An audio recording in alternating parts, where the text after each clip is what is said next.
away from the US Open now. Let's talk football. The French League One got on the way yesterday, and PSG never expected it. I can tell you that for sure. PSG clearly thought that maybe they'll be a little bit lucky, but this time around it didn't pan out. They started their League One campaign with a defeat. Now, they opened their league campaign without Kylian Mbappe, without Neymar, without Angel Di Maria. Now, if you remember, these stars are tested positive for COVID-19. And up against newly promoted Lens, they were beaten 1-0. Striker Ignatius Ganago finished powerfully in the 57 minutes after their third choice goalkeeper Marcin Bolka passed the ball to him instead of a teammate, Marco Verratti. PSG were missing a host of star players who are tested positive for COVID-19. JPK, what a way to start the league. You have to stress that part, that newly promoted side. No. It was very important for us to let everyone know that was a newly promoted. And then for a first game, well, we understand that, yes, you don't have your stars and all of that, but, to go down 1-0, it's PSG telling us that if you're down 1-0 in a game, you cannot actually come back. Aren't they big enough to turn a result like that around? It says a whole lot about what the new season has to offer. You look at PSG and you always tell yourself there is something that is rotten about this team. They have some really good names. When I say stellar names, believe me, but shouldn't they be beating Lens with or without those people who are absent? The big stars we're talking about. Exactly my point. They had Marco Verratti there, and I was like, okay, guys, Lens don't have anything close to that. Princeton Kimpembe is still there. They got Julian Draxler. I'm even trying. Okay, let's even look at the lineup for PSG. Marcin Bolka is the third choice goalkeeper. Levin Kazawa. We've got Theo Kerr. We've got Princeton Kimpembe. We've got Julian Barnett. We've got Marco Verratti. Idrissa Gueye. We've got Ander Herrera. We've got Pablo Sarabia. We've got Keys Rios Antil and this Moenga. Pretty much Antil, Moenga, and who else again? And Marcin Bolka. These are the non-regulars. Now, you put them side by side with this Lens squad. They've got Ignatius Ganago. We've got Simon Banza. We've got Gael Kakuta. Remember Kakuta that failed superbly at Chelsea? And then you talk about Clement McLean. We've got Checo Oma, Manuel Perez, Issa Gasila. We've got Fukando Medina, we've got Lot Bade, we've got Jonathan Gradit. These individuals, most of them largely unknown. Put them side by side with the other guys with PSG. PSG should, on paper, be able to win. But then that's the beauty of football. The names really don't win. Yeah. And it's sad, really, that without Angel Di Maria, without Neymar, without Kylian Mbappe, the PSG team couldn't get the better of Lens. Anyway, today we'll be seeing another huge battle in the French League One. Lyon will be up against Bordeaux in what promises to be a very, very huge showdown in the French League One. Well, we'll move on from that now. I think before we move on from that, let's look at the fixtures for tomorrow in the French Ligue 1. We've talked about the ones for today. Tomorrow we'll be seeing Montpellier up against Nice. We've got Saint-Etienne up against Strasbourg. We've got Lille going up against Metz. Angers up against Reims. Hihan take on Brest. We've got Lorient up against Lens. Nantes up against Rennes. Monaco and Nantes will be going head-to-head. Of course, we've got Paris Saint-Germain up against Olympique Marseille. That's on the 13th of September. Let's move away from that now and get a beam light on what's happening in Spain. This time around as it connects Barcelona. There's been a lot of crisis within the team in recent times.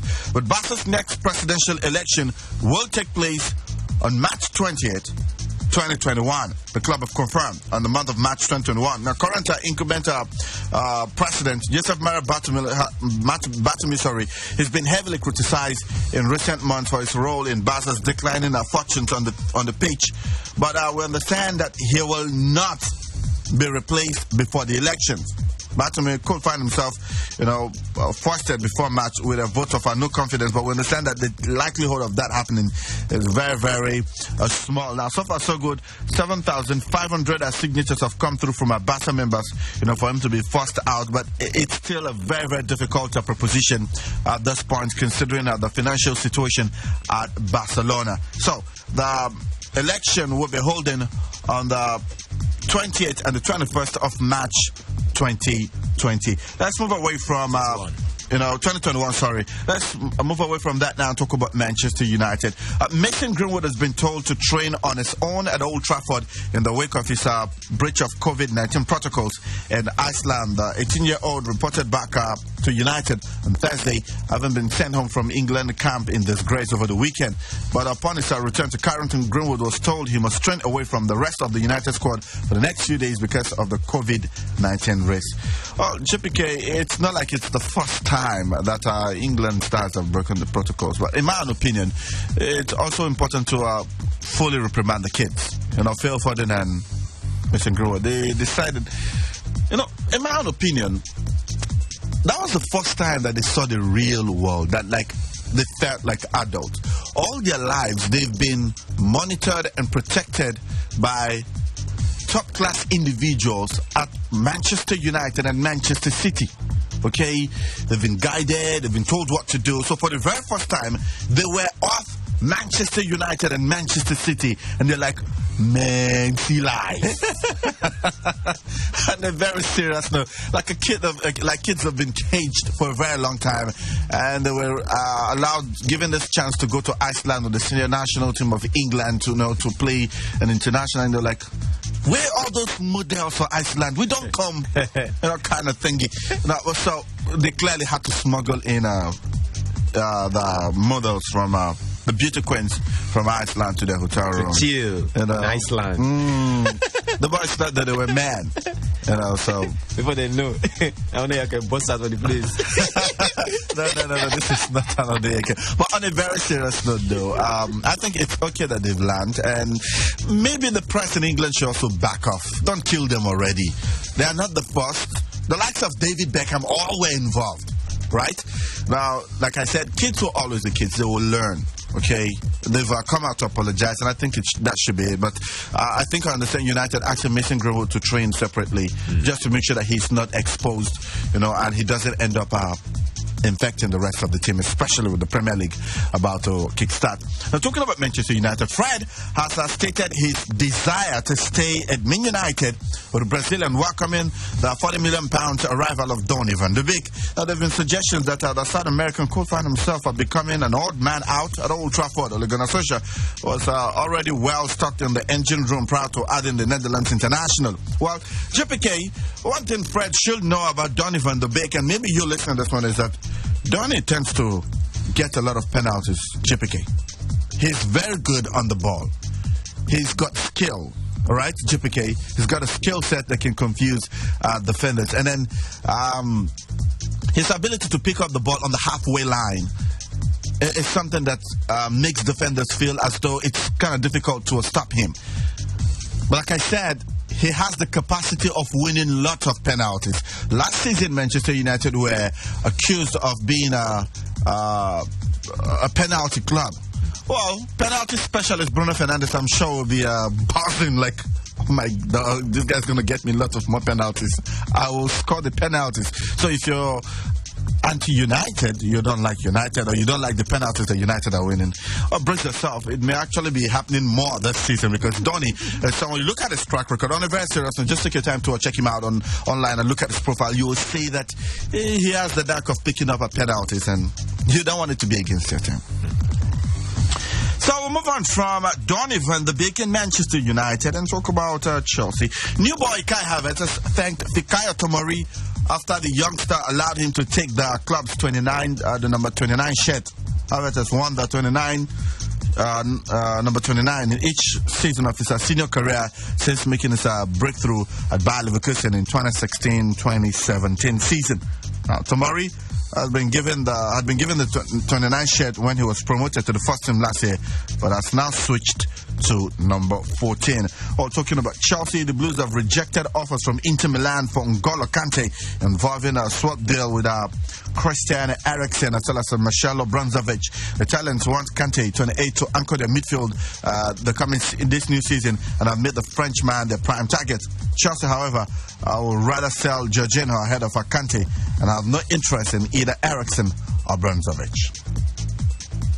On from that now, Mesut Ozil simply has to perform in the training games as well as the training ground to get the chance to be part of Mikel Arteta's plans. Technical director Edu has insisted. Now Ozil was a regular under Arteta pre-lockdown, but failed to play a single minute for Arsenal after the restart of the league season. Ozil has a year left on his current deal. He's got, I think, a £350,000 per week contract, and has made it clear that Edu has made it clear that for Ozil to play regularly, Ozil will have to stomp the ground, during training games as well as training sessions. It's very important. I've talked about Mesut Ozil before now. Supremely talented, but as far as I'm concerned, it's not the guy you want to anchor your team around. He has the capacity of fading terribly, and you don't want that to be your key leader. So Nuno Espirito Santo is close to agreeing a new contract with Wolverhampton Wanderers ahead of the Premier League opener at Sheffield United on Monday. That's their own Premier League opener. The Portuguese boss has only 1 year left on his current deal and was considered by a host of clubs before the season. Wolves have offered a substantial pay rise and hope Espirito Santo will commit his future to the club until 2023. Well, in my own opinion, he's done a decent job. I mean, Wolves couldn't have asked for a better manager to help them move from the Championship, that transition from the Championship to the Premier League. He's done that with some panache, some aplomb, and I think he's made Wolves, sort of a regular fixture now in the Premier League. He's given them that base, that footing that they need to continue. I was telling someone yesterday, I said, if Wolves get relegated, it will not be because of Nuno Espirito Santo. It will be as a result of them letting go of some of the players they have right now, which will definitely happen. Already Matt Doherty is out. He's gone to Tottenham. I think there's another player also who's left. I'm trying to recall his name. They've brought in a couple of players to try to show up the team. Raul Jimenez at some point will have to leave. And then there is also Diego Jota, who's also critical to their play. There's this at the Dunker also. These guys are going to move at some point because they will want more at some point in their careers. And if Wolves are unable to make some quality additions, then that's when they have to start thinking relegation. Well, the Premier League clearly is now upon us, and we're all some hours away from kick-off. Well, it starts tomorrow.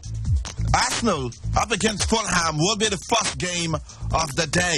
Okay, Fulham and Arsenal may not necessarily be the kind of game you would have expected for a Premier League opener, but I think it will do. Fans will obviously relish the prospect of having the EPL return. Unfortunately, it's going to be making a return still without fans, but we're hoping that in a few months' time, we'll be able to see fans return, probably midway through the season. United and Burnley were supposed to play, but it's been postponed, for some off-field issues. Now, Crystal Palace, by 3 p.m., have got Southampton to contend with. Now, got Manchester City up against Aston Villa has been postponed. Now, United were involved in a Europa League game, JPK.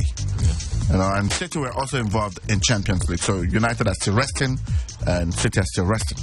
So Liverpool on their own part have got Leeds United. We've got West Ham United going up against Newcastle United. These are very, very interesting games. Now, I look at the first game. Scott Parker's Fulham are making a return to the Premier League. But you look at the squad at their disposal, not one that should really disturb Arsenal that much. That's my own opinion. Okay? Now, Mikel Arteta has made some adjustment to his team. You know, he's kept his star player, Pierre-Emerick Aubameyang. You know, he strengthened the midfield with Willian. Gabriel Magalhaes has come in, and then this young kid from St. Etienne has come in as well. So Arsenal, you want to fancy them picking up 3 points from the Craven Cottage. It's not going to be an easy game, that you can be rest assured of. But Arsenal now have the capacity, okay, to go away from home to win games like this. But then also never take teams that are getting newly promoted for granted. Sometimes there could be banana pills, all right? Ask PSG. Right? All right, let's move away from that now and get a beam light on other happenings in the world of football. The Confederation of African Football, CAF, has confirmed that the postponed 2020 African Women Cup of Nations will now hold in July 2022, with host of the tournament yet to be revealed. The CAF Executive Committee on Thursday ratified the decision of the CAF Emergency Committee on the resumption of qualifiers of African Cup of Nations Cameroon 2021 and the FIFA World Cup Qatar 2022.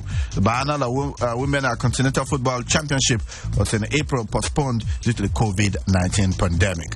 Also, the CAF Champions League and the CAF Confederations Cup are set to recommence in October after an agreement was reached by the Executive Committee of the Continental Governing Body. Both tournaments were suspended in May because of the COVID-19 pandemic, and had not been there has been no clarity as to when they will be resuming. But on Thursday, Thursday's ruling has now given a room for both tournaments to recommence on new dates.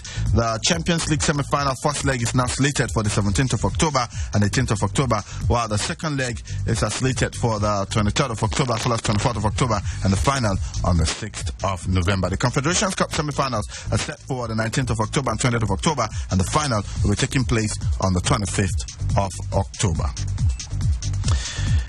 And back home here, yesterday there was a massive game at the Oak Bay Secondary School involving the selection of players from the Nigeria Professional Football League and the Petroleum Training Institute All-Stars. Well, the game happened and it ended 3-1 in favor of the Nigeria Professional Football League All-Stars. It was indeed a very, very wonderful game involving the two sides. You have to admit that the MPFL All-Stars have showed their superiority. Now, most of them have been training and preparing for the new season. And the PTI All-Stars, well, I got to give it to them. They came, they saw, but we're just reminded that most of them are still federal civil servants and daddies and uncles. You know, they tried. I have to give it to them. They tried. You know, some of them have been training, you could tell, while some of them have been basically eating about, especially during the lockdown. Most of them, government has not actually asked some of them to actually resume. So you know where I'm coming from. So the extra fatigue was pretty much there. So first, usual work, they've not been working. Most of them, I'm not saying all of them. And then two, they are not professional footballers, so to say, but they put in the yards. I mean, seeing some of them really put in the yard was really, really beautiful yesterday. They really came. They gave the MPFL Stars a run for their money. But as the game wore on, you could tell that the difference between the pros and the semi-pros, you know, very, very clear, especially towards the second half when the PTI All-Stars began to run out of steam. But top management of the Petroleum Training Institute were there yesterday, led by, I think, the registrar, Mr. Osi Siakbere. We had Mr. Brown, Okane Afimoni, and we had Mr. Adamo Aliyu, the likes of Obashe. We had, I think, Mr. Simon Wake as well, the sports officer of PTI. It was really, really fun having these individuals there yesterday. I want to say thank you to everyone who really made it a massive, massive success. It's always, you know, nice to see people come together in unity and enjoy such a, you know, wonderful game, a beautiful game of football. Well, with that, I want to say thank you so much for being part of the show this morning. I'll be back in the evening for sports update. Until then, I want to say have a great, great day. Bye-bye. Away from the US Open now, let's talk football. The French League One got on the way yesterday, and PSG never